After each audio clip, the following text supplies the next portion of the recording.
Students, welcome back to my YouTube channel learn with learner. Last lecture में हमने exercise 3.1 से related जितने भी एग्जाम्पल्स थे वो कंप्लीट कर लिए थे।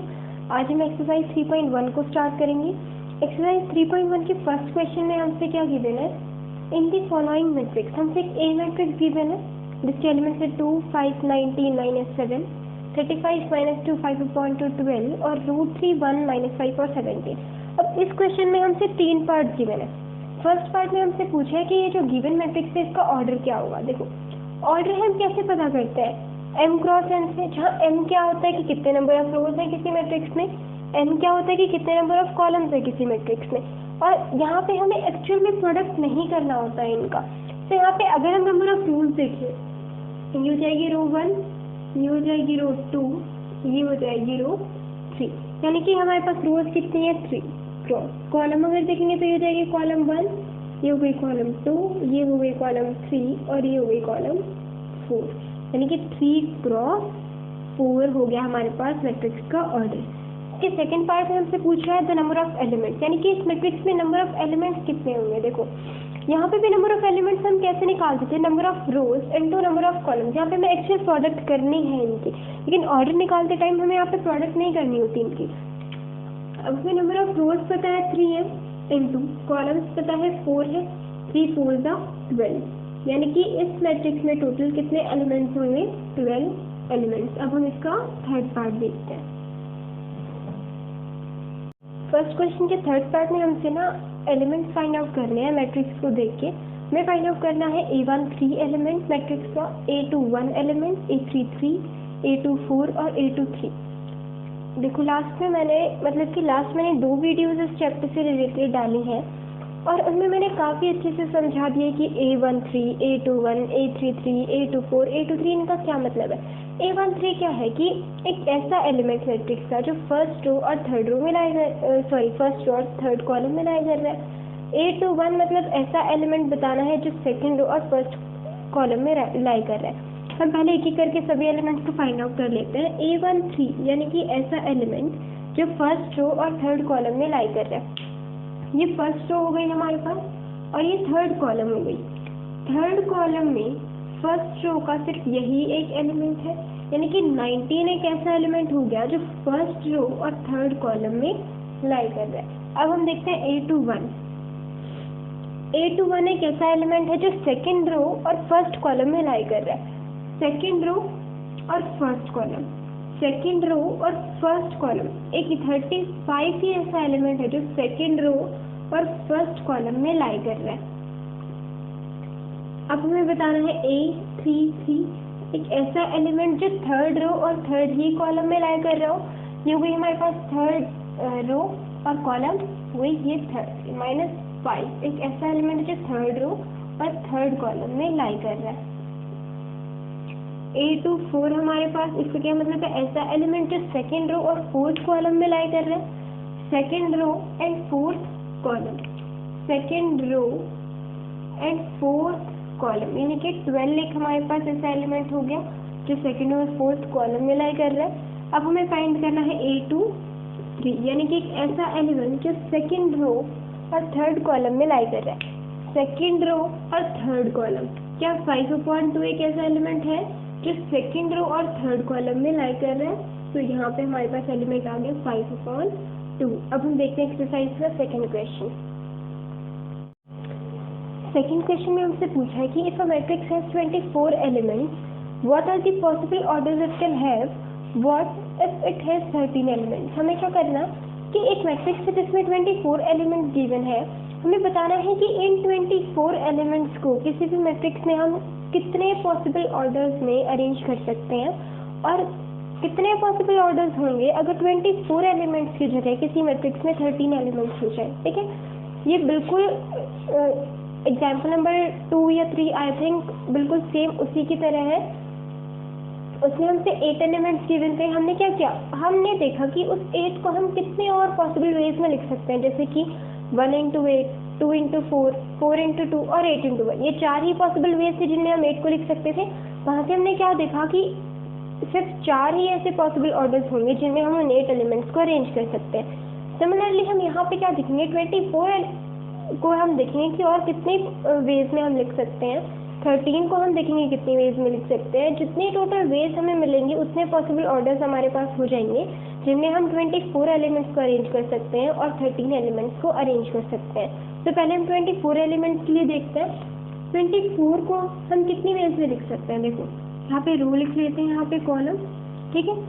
देखो हम लिख सकते हैं इसको 1 into 24 is 24, हम इसे लिख सकते हैं 2 into 12, हम इसे लिख सकते हैं 3 into 8, हम लिख सकते हैं इसे 4 into 6, और हम क्या लिख सकते हैं इसे 6 into 4, हम लिख सकते हैं 8 into 3, और हम इन्हें लिख सकते हैं और 12 into 2, और एक और पॉसिबल वे जिसमें हम इसे लिख सकते हैं 24 into 1, यानी कि हो गई हमारे पास फर्स्ट वे 1 into 24 is 24, ये हो गई हमारे पास सेकेंड वे 2 into 12 is 24, ये हो गई हमारे पास थर्ड वे 3 into 8 is 24, ये हो गई हमारे पास fourth way 4 into 6 is 24, 6 into 4 is 24, जो हो गई हमारे पास फिफ्थ वे 8 into 3 is 24, ये हो गई sixth way.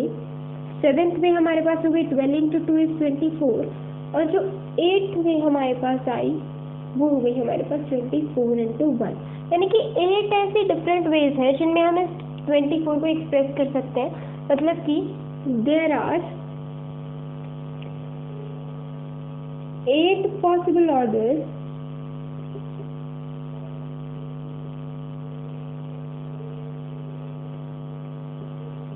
for the given 24 elements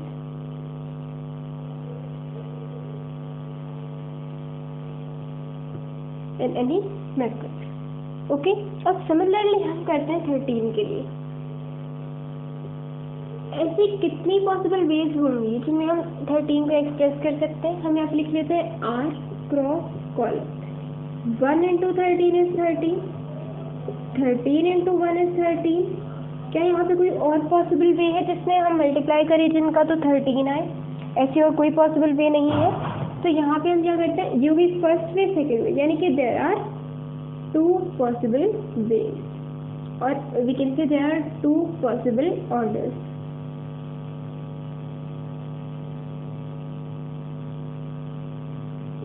ठीक है, अब हम इसका थर्ड क्वेश्चन देखते हैं।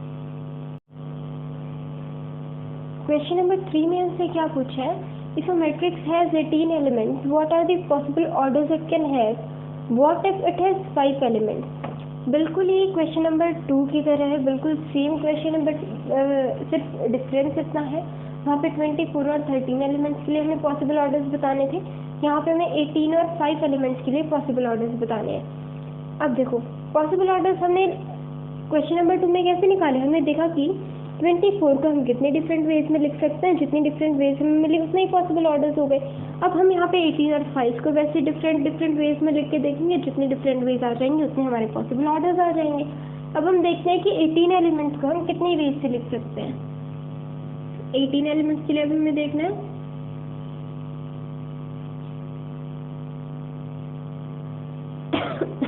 सॉरी, रो क्रॉस कॉलम।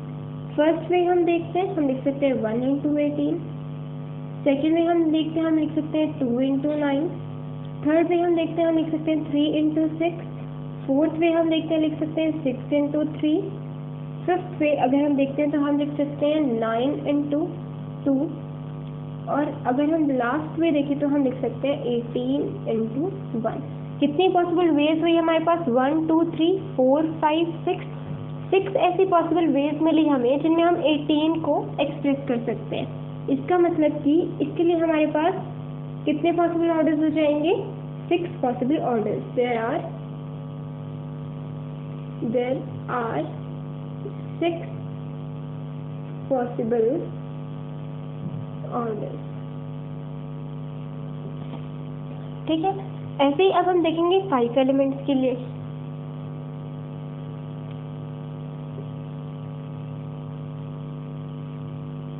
ठीक है, ये हो जाएगा हमारे पास रो क्रॉस कॉलम। अब 5 एलिमेंट्स यानी कि 5 को हम कितने डिफरेंट वेज में एक्सप्रेस कर सकते हैं, या तो मैं लिख सकती हूँ 1 into 5, या मैं लिख सकती हूँ 5 into 1। क्या इन दो वेज के अलावा मेरे पास कोई थर्ड वे हो सकती है 5 से एक्सप्रेस करने के लिए? तो और कोई वे नहीं है हमारे पास, इसका मतलब देयर आर 2 possible orders। इस टाइप के क्वेश्चन हमारे पास बहुत इंपॉर्टेंट होते हैं। जैसे कि वो एग्जाम्पल आया था हमारे पास जिसमें 8 एलिमेंट्स के लिए पूछा था, तो फिर क्वेश्चन नंबर 2, 3 इनको इंपॉर्टेंट मार्क कर लीजिएगा। अब हम इसका 4th क्वेश्चन देखते हैं। क्वेश्चन नंबर 4 में हमसे क्या गिवन है, construct a 2x2 matrix A is equal to Aij whose elements are given by Aij is equal to I plus 2j whole square upon 2। 4th question में हमसे total 3 parts given है। वैसे इसमें हमें करना क्या है, हमें जो Aij की एक जनरल फॉर्म गिवन है ना, वहाँ पे हमें I और j की वैल्यू पुट करके मैट्रिक्स के एलिमेंट्स की वैल्यू फाइंड आउट करनी है, और उन एलिमेंट्स से हमें क्या करना है, 2x2 की मैट्रिक्स फॉर्म करनी है। ठीक है, 4th क्वेश्चन में हमें टोटल 3 पार्ट्स गिवन है। मैं यहाँ पे आपको 3rd पार्ट करा देती हूँ, वो थोड़ा इम्पॉर्टेंट है बाकी के 2 पार्ट से अगर मैं कंपेयर करूँ तो। 1st और 2nd पार्ट का जो सोल्यूशन है वो मैं डिस्क्रिप्शन बॉक्स में आपको दे दूँगी उस एक PDF फॉर्म में, वहाँ से आप देख सकते हैं उसका सोल्यूशन। और फिर भी आपको डाउट रहता है कोई भी, तो आप मुझे कमेंट बॉक्स में ज़रूर बता दीजिएगा, मैं उन दोनों पार्ट को भी एक वीडियो फॉर्म में यूट्यूब पे ही अपलोड कर दूँगी। तो यहाँ पे अब हो क्या है, वैसे मैंने एक एग्जाम्पल भी सेम टाइप का कराया था, उसकी हेल्प भी आप ले सकते हैं, और इस 3rd पार्ट को भी मैं अभी सॉल्व करवा देती हूँ, तो आपसे वो दोनों पार्ट जो भी रह गए हैं 1st और 2nd पार्ट 4th क्वेश्चन की इजीली सॉल्व हो जाएंगे। तो यहाँ पे हम क्या करते हैं, देखो हमें मैट्रिक्स फॉर्म करनी है 2x2 ऑर्डर की। 2x2 ऑर्डर की मतलब क्या है इस चीज़ का, कि एक ऐसी मैट्रिक्स है जिसमें 2 ही रोज हैं और 2 ही कॉलम है। ठीक है, तो हमने एक जनरल मैट्रिक्स लिख ली, ये एक मैट्रिक्स हो गई जिसमें ये हो गई रो 1, ये हो गई रो 2, ये हो गया कॉलम 1 और ये हो गया कॉलम 2। ठीक है, 2 रो हो गई, 2 कॉलम हो गई। अब देखो, अब 2 रो 2 कॉलम है तो इनमें 4 ही एलिमेंट होंगे, क्योंकि हम नंबर ऑफ एलिमेंट्स कैसे फाइंड आउट करते हैं, नंबर ऑफ एलिमेंट्स हम कैसे फाइंड आउट करते हैं, जो नंबर ऑफ रोज हमें गिवन होती है मल्टीप्लाई करते हैं नंबर ऑफ कॉलम से। नंबर ऑफ रोज कितनी है 2, नंबर ऑफ कॉलम्स कितने हैं 2, 2 into 2 is 4, यानी कि 4 ही एलिमेंट्स हो सकते हैं। अब इन 4 एलिमेंट्स में एक ऐसा एलिमेंट होगा जो फर्स्ट रो और फर्स्ट कॉलम में लाई कर रहा होगा, जो हो जाएगा A11। एक ऐसा एलिमेंट होगा जो फर्स्ट रो और सेकंड कॉलम में लाई कर रहा होगा, जो हो जाएगा A12। एक ऐसा एलिमेंट होगा जो सेकंड रो और फर्स्ट कॉलम में लाई कर रहा होगा, जो हो जाएगा A21। और एक ऐसा एलिमेंट होगा जो सेकंड रो और सेकंड कॉलम में लाई कर रहा होगा, जो हो जाएगा A22। इस जनरल फॉर्म का यूज करके I और J की वैल्यू ऐसे पुट करके इसमें हम इन चारों एलिमेंट्स की वैल्यू निकाल लेंगे, फिर इस मैट्रिक्स में पुट कर देंगे, तो हमारे पास एक 2x2 ऑर्डर की मैट्रिक्स बन जाएगी। ठीक है, बाकी के 2 पार्ट्स भी आपको सेम तरीके से करने हैं, बस I और J की वैल्यू पुट करनी है, उन दोनों में भी हमें 2x2 मैट्रिक्स ही फॉर्म करनी है। सो अब हम इसे स्टार्ट करते हैं। वो नंबर ऑफ एलिमेंट्स वाला मैं यहाँ से रब कर देती हूँ।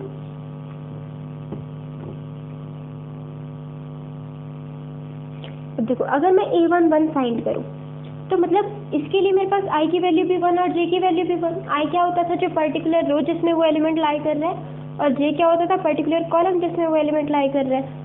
इसमें हम I की और J की वैल्यू 1 1 पुट करते हैं, A भी 1 J भी 1 इज इक्वल टू I की जगह पे 1 प्लस 2 इंटू J की जगह पे भी 1 होल स्क्वायर अपॉन 2। इसको जब हम सॉल्व करेंगे तो 1 प्लस 2 1 सा 2 होल स्क्वायर अपॉन 2। जब आगे हम फर्दर सॉल्व करेंगे इसको, 2 plus 1 is 3, 3 square upon 2, 3 square is 9 and 9 upon 2। यानी कि हमारे पास एक ऐसा एलिमेंट जो फर्स्ट और फर्स्ट कॉलम में लाई कर रहा है, वो कौन सा आ गया, 9 अपॉन 2।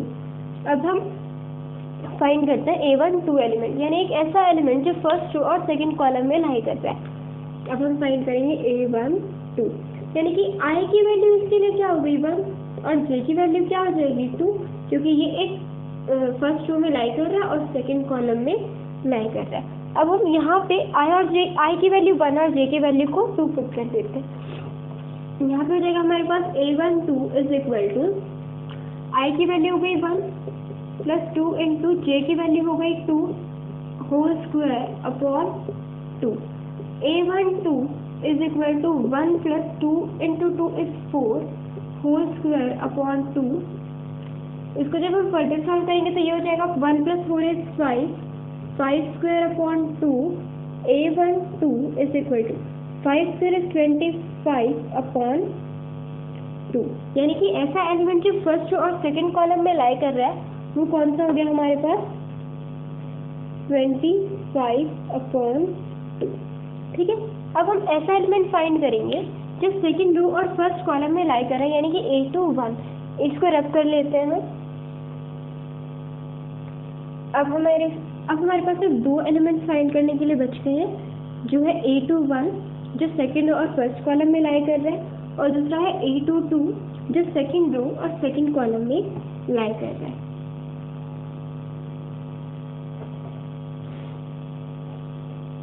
यहाँ पे हम पहले फाइंड करते हैं A21 के लिए I की वैल्यू हो जाएगी 2 और J की वैल्यू हो जाएगी 1 है।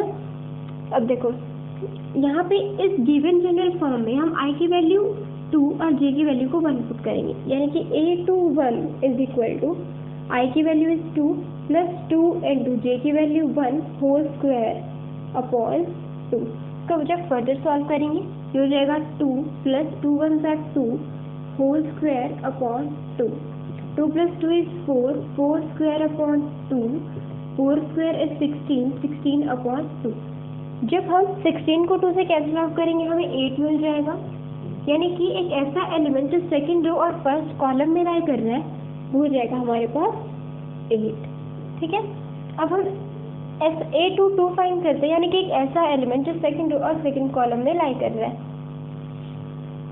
A22 इसके लिए I की वैल्यू भी 2 हो जाएगी और J की वैल्यू भी 2 हो जाएगी। यहाँ पे हम पुट करते हैं I की वैल्यू 2 और J की value 2।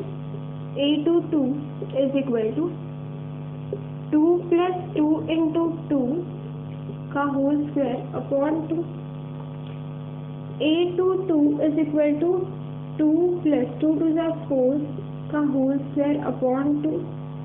A22 is equal to 2 plus 4 is 6 square upon 2। 6 square is 36 upon 2। 36 को जब हम 2 से कैंसिल आउट करेंगे तो हमारे पास क्या मिलेगा 18। यानी कि एक ऐसा एलिमेंट जो सेकंड रो और सेकंड कॉलम में लाई कर रहा है वो हमारे पास किसके इक्वल आएगा 18 के। ये हमारे पास एक 2x2 ऑर्डर की मैट्रिक्स बन गई है गिवन जनरल फॉर्म से, जिसकी 4 एलिमेंट्स हो गए हमारे पास 9/2 जो फर्स्ट रो और फर्स्ट कॉलम में लाई कर रहे हैं। सेकंड एलिमेंट हो गया हमारे पास 25/2 जो फर्स्ट रो और सेकंड कॉलम में लाई कर रहा है। थर्ड एलिमेंट हो गया हमारे पास 8 जो कि सेकंड रो और फर्स्ट कॉलम में लाई कर रहा है। फोर्थ एलिमेंट हो गया हमारे पास 18 जो कि सेकंड रो और सेकंड कॉलम में ही लाई कर रहा है। अब हम इसका फिफ्थ क्वेश्चन देखते हैं। फिफ्थ क्वेश्चन में हमसे 2 पार्ट गिवन है। हम फर्स्ट पार्ट करते हैं, वो थोड़ा इम्पोर्टेंट है क्योंकि ये बिल्कुल फोर्थ क्वेश्चन की तरह ही है और ऐसा एग्जाम्पल भी हम पहले कर चुके हैं, तो हम इसका एक पार्ट करते हैं। सेकंड पार्ट जो है उसका जो फोर्थ क्वेश्चन के जो बाकी के 2 पार्ट्स बचे हैं और फिफ्थ क्वेश्चन का सेकंड पार्ट, इन दोनों की ही मैं सॉल्यूशन करके और डिस्क्रिप्शन में उसकी PDF दे दूँगी, आप वहाँ से चेक कर लीजिएगा। और तब भी आपको नहीं समझ आता है तो आप कमेंट बॉक्स में कमेंट कर दीजिएगा, मैं उसके लिए भी एक अलग से वीडियो बना दूँगी। तो अब हम इसका फिफ्थ क्वेश्चन देखते हैं, उसका फर्स्ट पार्ट। उसमें हमसे क्या बोला है कि construct 3x4 matrix whose elements are given by Aij is equal to 1/2 modulus of -3i plus j। Similarly हमें क्या करना है, यहाँ पे जैसे फोर्थ क्वेश्चन में हमें 2x2 ऑर्डर की मैट्रिक्स बनानी थी, यहाँ पे हमें 3x4 ऑर्डर की मैट्रिक्स बनानी है। 3x4 से यहाँ पे क्या मतलब है कि जो भी मैट्रिक्स होगी उसमें 3 रोज होने चाहिए और 4 के क्या होने चाहिए कॉलम। अब देखो अगर हम नंबर ऑफ एलिमेंट्स निकालेंगे 3 × 4 12, यानी कि 12 एलिमेंट्स होंगे उस मैट्रिक्स में। देखो मैंने एक जनरल मैट्रिक्स लेके हम मान लेते कि कोई मैट्रिक्स A है तो उसमें वो 3x4 ऑर्डर की है। देखो इसमें ये जो मैंने मैट्रिक्स लिखी है इसमें 3 रोज है, UV रो 1 ये हो गई रो 2, ये हो गई रो 3, ठीक है। और 4 कॉलम, ये हो गई कॉलम 1, ये हो गई कॉलम 2, ये हो गई कॉलम 3 हमारे पास, और ये हो गई कॉलम 4, ठीक है। अब हमें क्या करना है, एक एक करके इन सभी एलिमेंट्स को फाइंड आउट करना है। पहले हम देख लेते हैं कि इनमें कौन कौन से एलिमेंट आ रहे हैं। जैसे कि अगर मैं कोई एलिमेंट देखूँ जो फर्स्ट और फर्स्ट ही कॉलम में आ रहा है तो वो जगह A11, वैसे भी टोटल 12 एलिमेंट्स होने चाहिए। यहाँ पे मेरे पास 12 ही है, 1 2 3 4 5 6 7 8 9 10 11 12, ठीक है। तो अब हम यहाँ पे क्या करते हैं, देखते हैं कि कौन कौन से एलिमेंट यहाँ पे बन रहे हैं। ऐसा एलिमेंट बनेगा जो फर्स्ट कॉलम में लाई कर रहा होगा A11। ऐसा एलिमेंट होगा जो फर्स्ट और सेकंड कॉलम में लाई कर रहा होगा A12। ऐसा एलिमेंट होगा जो फर्स्ट और थर्ड कॉलम में लाई कर रहा होगा A13। ऐसा एलिमेंट जो फर्स्ट रो और फोर्थ कॉलम में लाई कर रहा है वो जाएगा A14। ऐसा एलिमेंट जो सेकंड रो और फर्स्ट कॉलम में लाई कर रहा है वो जाएगा A21। ये रहा हमारे पास A21। देन फिर A22 जो कि सेकंड और सेकंड कॉलम में लाई कर रहे हैं। देन फिर A23 जो सेकंड और थर्ड कॉलम में लाई कर रहे हैं। A24 जो सेकंड रो और फोर्थ कॉलम में लाई कर रहे हैं। देन फिर थर्ड रो स्टार्ट हो जाएगी तो A31 जो थर्ड रो और फर्स्ट कॉलम में लाई कर रहे हैं। A32 जो थर्ड रो और सेकंड कॉलम में लाई कर रहे हैं।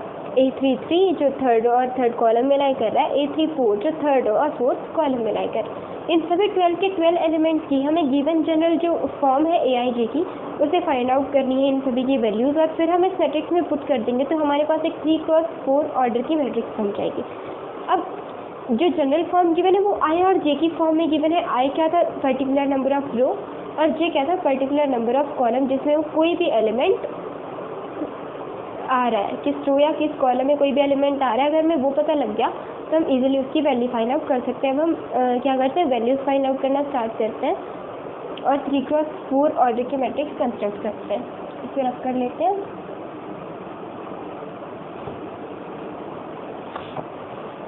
यहाँ पे क्या हो जाएगा, पहले हम A11 फाइंड आउट करते हैं। A11 जिसके लिए I की वैल्यू क्या हो जाएगी 1 और J की वैल्यू भी क्या हो जाएगी 1। ये जो गिवन जनरल फॉर्म है ये वाली AIJ is equal to 1/2 modulus of -3I plus J, इसमें I और J की वैल्यू को पुट करते हैं। I और J की वैल्यू को यहाँ पे जब पुट करेंगे तो A11 is equal to 1/2 modulus of -3I यानी कि I की जगह 1 पुट करेंगे प्लस J यानी कि 1।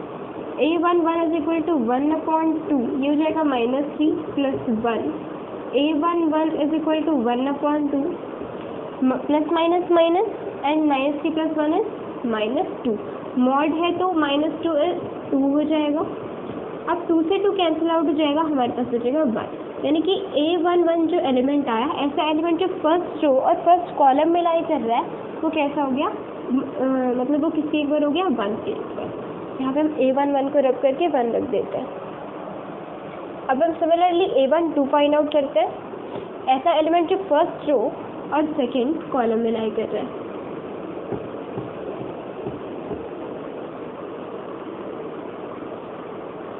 अब हमें क्या फाइंड करना है, A12। यहाँ पे I की वैल्यू क्या हो जाएगी 1, I क्या है पर्टिकुलर रो जिसमें एलिमेंट लाई करना है, और J की वैल्यू क्या हो जाएगी 2। गिवन जनरल फॉर्म में IJ की वैल्यू पुट करेंगे तो ये हो जाएगी A12 is equal to 1/2 modulus of -3 I की जगह 1 प्लस J यानी कि plus 2। A12 is equal to 1/2 modulus of -3 into 1 is -3 plus 2। A12 is equal to 1/2 plus minus minus and -3 plus 2 is -1। Modulus है तो -1 प्लस 1 हो जाएगा into 1 which is equal to 1/2। यानी कि A12 किसके इक्वल आ गया हमारे पास 1/2 के। यानी कि ऐसा एलिमेंट जो फर्स्ट और सेकंड कॉलम में लाई कर रहा है वो किसके इक्वल हो गया 1/2 के। ठीक है, अब हम A13 फाइंड आउट करते हैं। ऐसा एलिमेंट जो फर्स्ट रो और थर्ड कॉलम में लाई कर रहा है।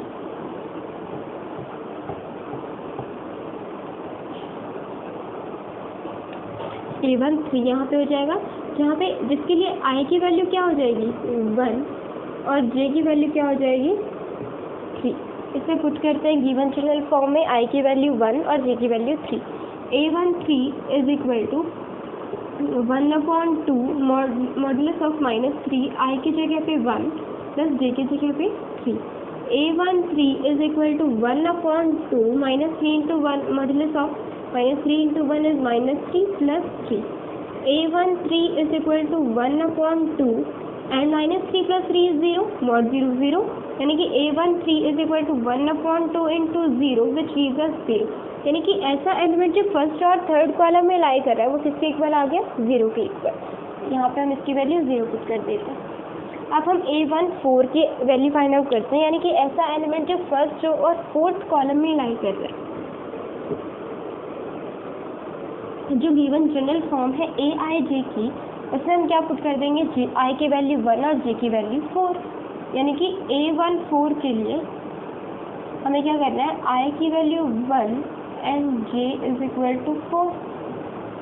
तो A14 is equal to 1/2 modulus of -3 into 1 plus j की वैल्यू 4 यहाँ पे पुट कर देते हैं। A14 इज इक्वल टू 1/2, ये हो जाएगा -3 into 1 is -3 plus 4। A14 is equal to 1/2, 4 - 3 1 और plus minus minus -3 + 4 we can say 1। A14 is equal to 1/2 into 1 is equal to 1/2। यानी कि ऐसा एलिमेंट जो फर्स्ट और फोर्थ कॉलम में लाई कर रहा है वो किसके इक्वल हो गया, 1/2 के। अब हम आते हैं सेकेंड रो पे। ऐसा एलिमेंट जो सेकेंड रो और फर्स्ट कॉलम में लाई कर रहा है वो जगह A21, हम उसकी वैल्यू फाइंड आउट करते हैं।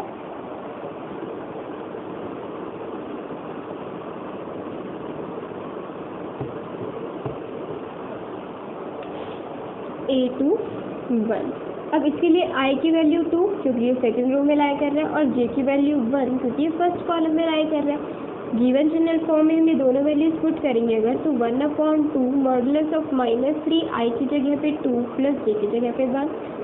A21 is equal to 1/2 modulus of -3 into 2 is -6 plus 1।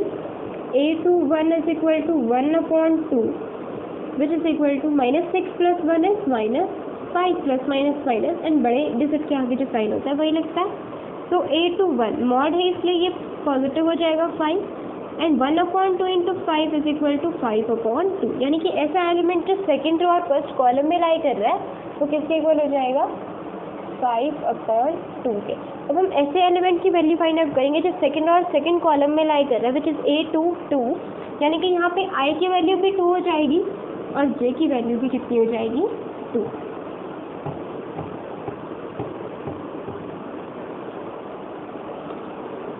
We have to find A22 in which I is equal to 2 and j is also equal to 2। ठीक है, A22 जनरल जो given form है Aij के लिए, उसमें i और j की value put करेंगे अगर, तो 1/2 मॉडुलस ऑफ -3 i की जगह पे 2 प्लस j की जगह पे भी 2। A22 is equal to 1/2 modulus of -3 into 2 is -6 plus 2। A22 is equal to 1/2 mod of -6 plus 2 plus minus minus -6 plus 2 is equal to -4 और -4 मॉडुलस है, मॉडुलस में है तो ये पॉजिटिव हो जाएगा। 4 जब 2 से कैंसिल आउट होगा तो 2 मिलेगा, 1 into 2 is 2। यानी कि ऐसा एलिमेंट जो सेकंड और सेकंड कॉलम में लाई करा वो हो जाएगा 2। इसके जगह पे हम 2 पुट कर देते हैं। अब हमें A23 फाइंड आउट करना होगा, यानी कि एक ऐसा एलिमेंट जो सेकंड रो और थर्ड कॉलम में लाई कर रहा है। इसके लिए i की वैल्यू 2 और j की वैल्यू 3 हमें फाइंड करना है। A23 इसके लिए i की वैल्यू 2 और j की वैल्यू हो जाएगी 3। ठीक है, A23 इज इक्वल टू 1/2 जो गिवन जनरल फॉर्म है उससे पुट करते हैं, मॉडुलस ऑफ -3 इंटू आई यानी कि 2 प्लस j की जगह पे 3। A23 is equal to 1/2 modulus of -3 into 2 is -6 plus 3। A23 is equal to 1/2 modulus of -3 plus 6 -6 plus 3 is -3। A23 is equal to 1/2 mod of -3 is 3 which is 1/2 into 3 is 3/2। यानी कि ऐसा element जो second और third column में लाई कर रहा है वो इक्वल हो जाएगा 3/2 के। This is equal to 3/2। ठीक है, अब हम फाइंड आउट करेंगे A24 यानी कि एक ऐसा एलिमेंट जो सेकंड रो और फोर्थ कॉलम में लाई कर रहा है, जिसके लिए I की वैल्यू हो जाएगी 2 और J की वैल्यू हो जाएगी 4। एक ऐसा एलिमेंट यानी कि A24 जिसके लिए I की वैल्यू हो जाएगी 2 और J की वैल्यू हो जाएगी 4, वो हमें फाइंड आउट करना है। A24 is equal to 1/2 modulus of -3 into I की जगह हो गया 2 प्लस J की जगह 4। A24 is equal to 1/2 modulus of -3 into 2 is -6 plus 4। A24 is equal to 1/2 modulus of -6 plus 4 is -2. A24 is equal to 1/2 mod of -2 is 2. 2 से 2 cancel out हो जाएगा, we get 1। यानी कि एक ऐसा एलिमेंट जो सेकंड और फोर्थ कॉलम में लाई कर रहा होगा वो किसके इक्वल हो जाएगा, 1 के इक्वल, यानी इसकी जगह हम 1 पुट कर सकते हैं। अब हम आते हैं थर्ड रो पे। अब हम एक ऐसे एलिमेंट की वैल्यू फाइंड आउट करेंगे जो थर्ड रो और फर्स्ट कॉलम में लाई कर रहा है, जिसके लिए I की वैल्यू कितनी हो जाएगी 3 और J की वैल्यू कितनी हो जाएगी 1। A31 हमें फाइंड आउट करना है। I की वैल्यू इसके लिए हो गई है 3 और J की वैल्यू इसके लिए हो गई है 1। A31 is equal to 1/2 modulus of -3 I की जगह 3 प्लस J की जगह 1। A31 is equal to 1/2 modulus of -3 into 3 is -9 plus 1. A31 is equal to 1/2 modulus of -9 plus 1 is equal to -8. A31 is equal to 1/2 modulus of -8 is 8. जब 8 2 से cancel out होगा हमें क्या मिलेगा 4। 1 into 4 is 4। यानी कि ऐसा एलिमेंट जो थर्ड रो और फर्स्ट कॉलम में लाई कर रहा है वो किसके इक्वल हो गया 4 के। A31 की जगह हम क्या वैल्यू पुट कर सकते हैं 4। अब हम एक ऐसा एलिमेंट फाइंड आउट करेंगे जो थर्ड रो और सेकंड कॉलम में लाई कर रहा है, जिसके लिए I की वैल्यू हो जाएगी 3 और J की वैल्यू हो जाएगी 2। A32 हम फाइंड आउट करेंगे। I की वैल्यू जिसके लिए हो जाएगी 3 और J की वैल्यू हो जाएगी 2। A32 is equal to 1/2 modulus of -3I यानी कि -3 into 3 plus 2। A32 is equal to 1/2 modulus of -3 into 3 is -9 plus 2। A32 is equal to 1/2 -9 plus 2 is -7, यानी कि A32 is equal to 1/2 modulus of -7 is 7 is equal so 1/2 into 7 is 7/2। यानी कि ऐसा element जो third और second column में लाई कर रहा है वो किसके इक्वल हो जाएगा 7/2 के। अब हम एक ऐसा एलिमेंट फाइंड आउट करेंगे जो थर्ड रो और थर्ड कॉलम में लाई कर रहा है। I की वैल्यू जिसके लिए 3 रहेगी और J की वैल्यू भी जिसके लिए 3 हो जाएगी। यहाँ पे J की वैल्यू भी कितनी हो जाएगी अब हमारे पास 3 और I की वैल्यू भी इसके लिए क्या रहेगी 3। अब A33 is equal to 1/2 modulus of -3 into I यानी कि I की जगह पे 3 प्लस J यानी कि 3। A33 is equal to 1/2 modulus of -3 into 3 is -9 plus 3। A33 is equal to 1/2 mod of -9 plus 3 is -6. A33 is equal to 1/2 modulus of -6 is 6. जब 6 2 से cancel out होगा तो हमें मिलेगा 3। तो एक ऐसा एलिमेंट जो थर्ड रो और थर्ड ही कॉलम में लाई कर रहा है वो कितना हो जाएगा 3, यानी A33 की जगह हम 3 पुट कर सकते हैं। अब हम एक ऐसा एलिमेंट फाइंड आउट करेंगे जो थर्ड रो और फोर्थ कॉलम में लाई कर रहा है। उसके लिए I की वैल्यू हो जाएगी 3 और J की वैल्यू कितनी हो जाएगी उसके लिए 4। ये लास्ट एलिमेंट होगा हमारा इस मैट्रिक्स का जो हमें 3x4 ऑर्डर मैट्रिक्स बनानी है। यहाँ पे J की वैल्यू हो जाएगी 4। अब A34 is equal to 1/2 modulus of -3 I की जगह हम 3 पुट करेंगे प्लस J की जगह हम 4 पुट करेंगे। A34 is equal to 1/2 modulus of -3 into 3 is -9 plus 4। A34 is equal to 1/2 modulus of -9 plus 4 is -5 and modulus of -5 is 5. So 1/2 into 5 which is equal to 5/2. यानी कि ऐसा element जो third और fourth column में लाई कर रहा है वो किसके इक्वल हो जाएगा 5/2 के। यानी कि फिफ्थ क्वेश्चन का फर्स्ट पार्ट हमारा हो चुका है। उसमें हमें एक ऐसी मैट्रिक्स फाइंड आउट करनी थी 3x4 ऑर्डर की, जिसके लिए ए आई जे क्या गिवन था 1/2 मॉडुलस ऑफ -3i + j। हमने इस गिवन जो जनरल फॉर्म थी ए आई जे की उसका यूज़ करके 3x4 ऑर्डर के 12 एलिमेंट्स को फाइंड आउट कर दिया है। इसका सेकंड पार्ट जो होगा उसका सोल्यूशन मैं आपको PDF फॉर्म में डिस्क्रिप्शन बॉक्स में दे दूँगी। अब हम इसका सिक्स्थ क्वेश्चन देखते हैं।